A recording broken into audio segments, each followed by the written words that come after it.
মোহর আর কাবিন কি এক? বর্তমানে বাংলাদেশ বিয়েতে ৫-৭ লক্ষ টাকা কাবিন করা হয়, তাহলে কি ৫-৭ লক্ষ টাকা পরিশোধ করার পর বাসর ঘরে ঢুকতে হবে? মোহর আর কাবিন প্রচলিত অর্থে অনেক লোক মোহরকেই কাবিন বলে। মোহর হলো স্বামী কর্তৃক স্ত্রীকে প্রদেয় অর্থ বিয়ে উপলক্ষে, সেটা হলো মোহর। আর কাবিন বিয়ে যে কাগজে লেখা হয়, দলিলপত্রে লেখা হয়, সেটাকে কাবিন নামা বলা হয়। কাবিন নামা।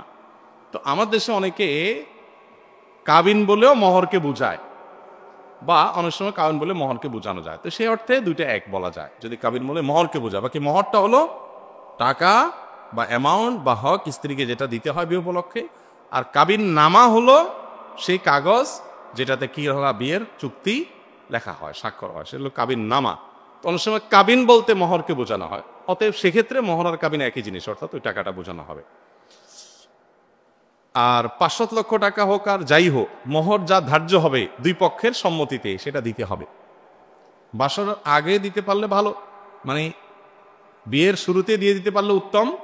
আর কোনো কারণে বাকি রাখলেও সেই সুযোগ আছে, কিন্তু ফাঁকি দেওয়ার নামে বাকি রাখা জায়েজ নাই। ফাঁকি দেওয়ার নামে বাকি রাখা কি নাই? জায়েজ নাই। আমাদের দেশে এখন মোহরটা হয়ে গেছে রীতিমতো সিকিউরিটি মানি। সিকিউরিটি মানি, সিকিউরিটি মানির মধ্যে করে এটা দেওয়া হয় তালাক হলে। মোহর দেওয়া হয় কেউ হলে তালাক হলে। এটা অনুচিত।